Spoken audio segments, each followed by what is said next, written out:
Welcome to Key Vitality series on Feng Shui, an overview.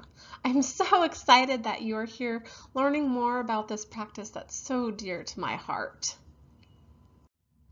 So I'm Karen, your Feng Shui practitioner and owner of Key Vitality. Back in 2011, I was actually first introduced to the term Feng Shui.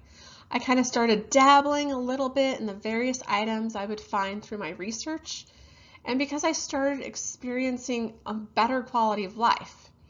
After so many successful results, I decided to formalize my practice, get certified, and then open my own Feng Shui business. Because I have had so many wonderful results, I want to pass along this knowledge and this practice to my clients. However, since most people are pretty new to the term Feng Shui, I want to provide a brief overview of what all Feng Shui entails and the meaning behind Feng Shui, what it is and what it's not. Provide a brief history because the history is very long, and also some examples of how we use Feng Shui in modern times. First, let's start with the meaning. Feng Shui literally translates to wind and water. Since our bodies are made up of 60% water and air, Feng Shui truly embodies us and our surroundings. This wind and water carries qi. Qi really does mean universal energy. This energy, this qi, is an element that produces the dynamic interaction between yin and yang. So yin and yang are a balance of dependent opposites. It's not right or wrong, but kind of an interaction between this duality. Don't get hung up on all these terms I'm throwing at you. Just know it's kind of like the seasons. There's winter, there's summer, there's spring, there's fall. We love them all for various reasons, for different reasons. And the earth cycles on that balance. Again, it's the balance of dependent opposites. So what Feng Shui is not? It is not interior decorating.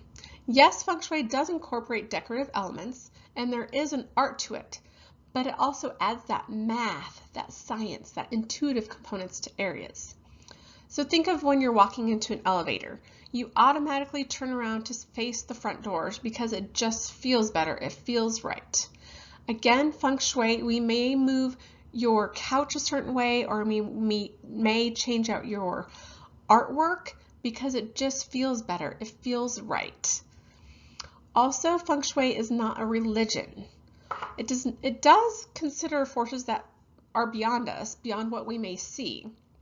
So if you're more of the scientific mind, think of this as the quantum physics. In quantum physics, we have items that are really balanced in certain areas, and there are certain particles that become unstable. So Feng Shui is that same interaction, that duality of opposites. We want to find a harmonious balance. Or perhaps you're more of a spiritual-minded person. So think of this as thinking of believing in something that is beyond you, beyond what we can see. Believing in a universal power, a universal source, power that's beyond us. Whether you call this belief in God, in spirits, in Buddha, something that's beyond us. That's very similar to what Feng Shui incorporates as well. Feng Shui is also not magic or luck. There's no superstition behind it, but again, it's a belief and intentions to manifest greatness in your life. To go even further, to really learn about the validity of Feng Shui, did you actually know there's even lawsuits regarding breaking Feng Shui rules? That is how technical and how serious Feng Shui is in certain parts of the world. It is a scientific fact that we are living energy fields. Our bodies are made up of moving particles. As Albert Einstein said, energy is in everything. It's in our bodies. It's in all the items that are all around us. What Feng Shui wants to do is balance our body with our surroundings and how we're interacting together. To understand any practice, it's always good to learn the history. Back in 1988, a Neolithic gravesite was actually excavated in Hunan, central China, that revealed all these really cool artifacts representing primitive forms of Feng Shui, dating back to over 6,000 years ago. That's how long Feng Shui has been around.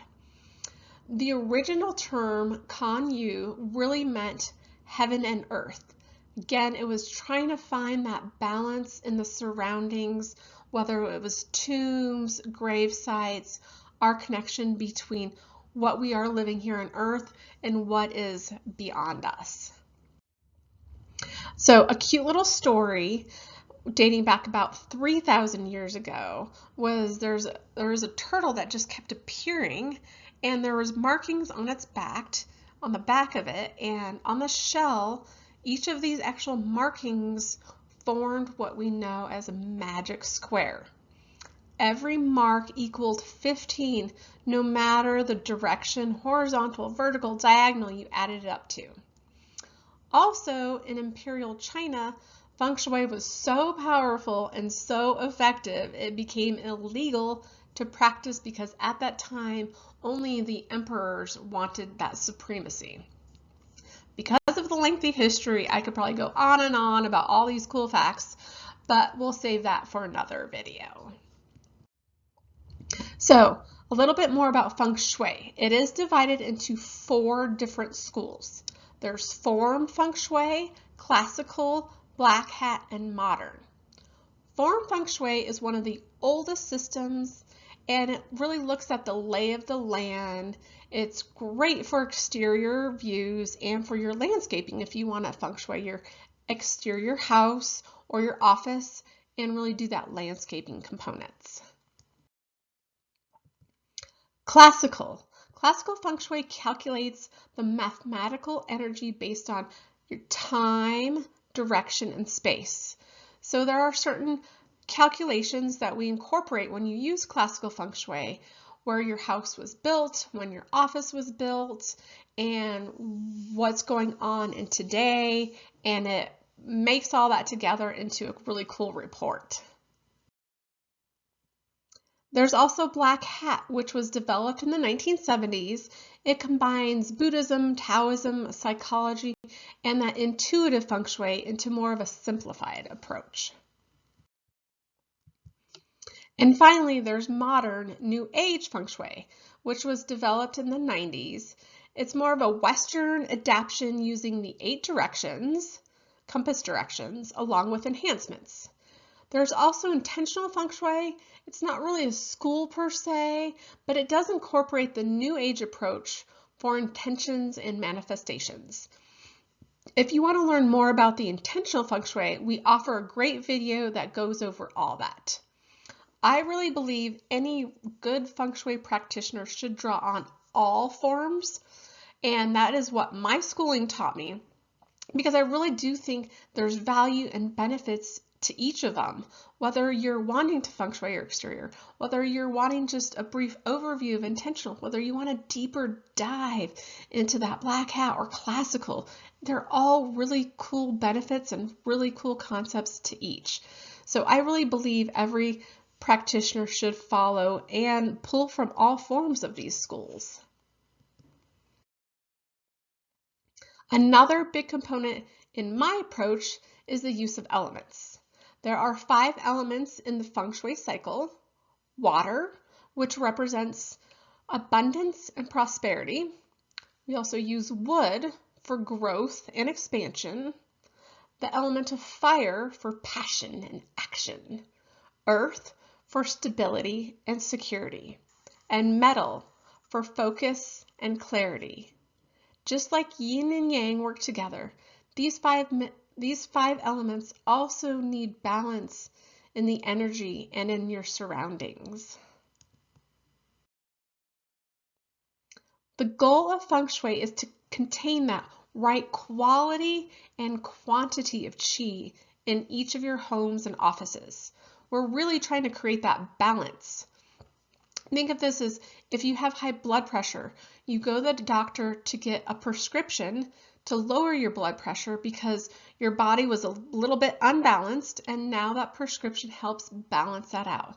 As a Feng Shui practitioner, I'll come into your surroundings, balance that energy so that way your body and your environment feel more at home and you're living your best life.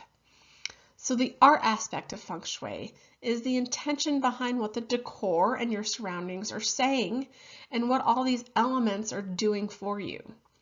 The science part is exactly what Albert Einstein discovered, and that energy is in everything, whether it's active or at rest. And that space and your surroundings need that guiding qi energy, and they need that balance to create a more harmonious life. So Feng Shui takes into account all kinds of really cool things. Some results will happen really quickly, and some will take a little more time. Kind of when I first was Feng Shuiing my own house, the whole house, there were some results that we saw right away.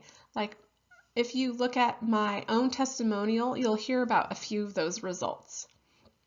So think of this about just one final thought I want to say. We spend about 80% of our time in our homes and in our offices. So why not make it the most harmonious place it can be, the most energetic it can be? I am so grateful for you for spending time with me at this moment to discover the history, the art and science of Feng Shui. Hopefully you learned how this ancient practice can help you add balance to your life in these most amazing modern times.